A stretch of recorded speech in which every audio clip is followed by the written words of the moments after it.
अस्सलाम वालेकुम मेरे प्यारे बहन भाइयों, की हाल है। मैं उम्मीद करना ठीक होवोगे। अल्लाह दे करम फजल नाल मैं भी ठीक हाँ।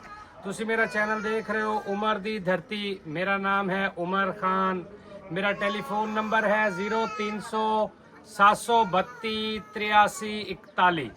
मेरा टेलीफोन नंबर है 0300 732 8341। सारे बहन भाई शिकवा करते हैं कि भाई नंबर तुसी बड़ा तेज़ बोल रहे हो, मैं बल्कि स्लो बोलना ताकि हर बंदा मोबाइल च लिख के ते कॉल कर सके। व्हाट्सएप की भी सहूलत मौजूद है, कॉल की भी सहूलत मौजूद है। कोशिश किया करो व्हाट्सएप से रबता किया करो। ये मकान लैके हाजिर होए हैं। 2.5 मरले का मकान है। ਇਹਦਾ फ्रंट देख सकते हो। इस नुक्कर तो यह जो दरवाज़ा लगे, इस दरवाजे की नुक्कर तो जिथे प्लस्तर नज़र आ रहा है पेंट तो इस साइड से ये 2.5 मरले का मकान है और बिल्कुल जीरो प्राइस से कैश से भी मिल जाएगा, तो किस्तां ते भी मिल जाएगा। ये टोटल मकान का विजिट करा के उस तो बाद मैं तो जोड़ा है ना इंशाल्लाह सारी डिटेल देना। तो और एक मुद्देबाना गुजारिश करना चाहवागा कि कुल पाकिस्तानियों लई, कुल मोमिन मुसलमानों लई खसूसी दुआ किया करो और अल्लाह पाक सब लई आसानियां करे। सब लई जो है अल्लाह अपनी रहमत दा साया कायम रखे। तो उस तो बाद असी अपनी वीडियो शुरू करने हैं। 2.5 मरले का मकान है, सीवरेज पाई हुई है, बोर होया हुआ है और बिजली मौजूद है अल्हम्दुलिल्लाह। मोटर लवा के देंगे। मोटर नहीं है विच, मोटर यानी कि तुसी अपने तरफों लवाओगे। जेड़ा भी भाई लेवेगा मोटर नहीं होगी, सिर्फ बोर मौजूद है और बाकी सारा कुछ मौजूद है और रेट बिल्कुल जीरो है। अंदर चल के तुहानू विजिट कराने हैं। अंदर आके तुसी देख सकते हो कि एंट्री के विच ही सेन वाला घर है।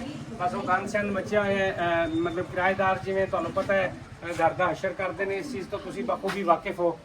वाशरूम का दरवाज़ा, वाशरूम मेरा ख्याल है कोई बच्चा है अंदर। वाशरूम के अंदरों कुंडी लगी है। वाशरूम है स्टार्टिंग के एक तंदूर भी इन्होंने लाया हुआ है, किराएदार ने ही लाया हुआ है। ये तंदूर देख सकते हो तुसी, ये रोटी शोटियाँ ला सकते हो। उस तो बाद देख सकते हो कि यदा क्लीन एरिया बर्तन धोने लई मतलब जगह बनी हुई है। मकान टोटल अंदरों 12 प्लस्तर है, अच्छा बनया है। अव्वल इट की चुनाई है। कमरा 9 इंची है, दीवार 4 इंची ने, वाशरूम भी 4 इंची है। उस तो बाद मोटर जी है उतार लेंगे, किराएदार की है, बोर मालिक का है। मोटर तुसी अपनी खुद इंस्टॉल करोगे, ठीक हो गया। उस तो बाद चलने अंदर चल के तुहानू दिखाने कि अंदर जरा है सिस्टम बंद कर लो। टीवी बंद करके टोटल विजिट कराना अंदरों। देख सकते हो कमरा बहुत बड़ा कमरा है, TR गार्डन वाला कमरा है। अंदरों प्लस्तर होया हुआ अल्हम्दुलिल्लाह। टैल ते उत्ते जिहड़ा है गार्डन TR पाए हुए ने। उस तो बाद तुसी मतलब एक छोटी फैमिली बिल्कुल स्प्रैड पोश फैमिली लिए बहुत बेस्ट ऑप्शन है। इधरों विंडो वेंटिलेशन का भी ख्याल रखा गया है, विंडो की भी जगह है मौजूद है। उस तो बाद तुसी छोटी जी फैमिली लिए बेस्ट ऑप्शन है, बिल्कुल जीरो प्राइस है, बिल्कुल जीरो प्राइस है।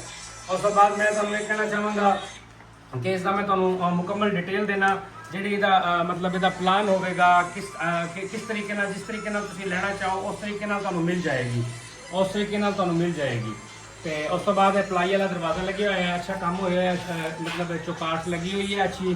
बेटा बंद कर बेटा। अच्छा चौकाट लगी हुई है, ये देख सकते हो, ये भी अच्छा काम होया है। तो बाकी ये मैं तुहानू कहना चाहांगा कि इस मकान का जोड़ा पेमेंट प्लान है, अगर तुसी कैश से लोगे अगर भी नहीं रोकेंगे। अगर तुसी कैश से लोगे 7.5 लाख रुपए का मिल जाएगा। अगर तुसी किस्तां से लोगे 10.5 लाख रुपए का मिल जाएगा। ਉਹਦੇ ਵਿੱਚ ਇਹ ਹੈ ਕਿ कैश से लोगे तो टोटल पेमेंट ਤੁਹਾਨੂੰ कैश करनी पएगी। और सब तो बड़ी गल ये है कि जी मतलब मैं रेट करना होना उसके कोई भी कमी बेशी नहीं हो सकती, कमी बेशी करके ही रेट मैं तुहानू देना होना, ठीक हो गया। और ये रेट के विचों बिल्कुल भी कमी बेशी नहीं होगी। ये फाइनल प्राइस होगा। जिस भैन भाई को चाहिए हो 3 साल के टाइम पर 10.5 लाख का मिल जाएगा। अगर कैश से लोगे तो 7.5 लाख रुपए का मिल जाएगा। उस तो बाद फौरी कब्जा है, रजिस्ट्री इंतकाल वाली जगह है। बाकी मामलात इंशाल्लाह क्लियर होंगे। इंशाल्लाह ये पार्टी यकम तक इतों समान अपना चक लेगी, सफाई करा के ते पेंट करा के साफ़ सुथरा करा के तुहानू देंगे, पेंट करा के साफ़ सुथरा करा के देंगे, ठीक हो गया। उस तो बाद फर्श लगे हुए हैं, तुम देख सकते हो, फर्श भी पक्के ने। तो उस तो बाद अंदर भी फर्श है, बाहर भी फर्श है। सिर्फ सफाई की वजह तो, सफाई ना होने की वजह तो तुहानू मतलब घर फील अच्छा नहीं हो रहा, लेकिन अच्छा बनया हुआ है। तो उस तो बाद मैं तुहानू वाशरूम का थोड़ा विजिट करवा दें। तुम देख सकते हो वाशरूम भी काफ़ी खुला बनया हुआ है। ਔਰ ਵੱਡਾ ਸਾਰਾ ਵਾਸ਼ਰੂਮ ਦੇ ਉੱਤੇ ਟਾਇਲ ਟਸੂ ਲੱਗਿਆ ਹੋਇਆ ਮੁਕੰਮਲ ਹੈ ਸਾਰਾ ਕੁਝ ਸਭ ਚੀਜ਼ਾਂ ਮੁਕੰਮਲ ਨੇ। ਉਸ ਤੋਂ ਬਾਅਦ ਮੈਂ ਆਪਣੇ ਭੈਣ ਭਾਈਆਂ ਕੋਲ ਇਜਾਜ਼ਤ ਚਾਹਾਂਗਾ। ਠੀਕ ਹੋ ਗਿਆ ਜੀ, ਜਿਸ ਭੈਣ ਭਾਈ ਨੂੰ ਚਾਹੀਦਾ ਹੋਵੇ ਫੌਰੀ ਰਾਬਤਾ ਕਰ ਲਵੇਗਾ। ਓਕੇ, ਅੱਲਾ ਹਾਫਿਜ਼।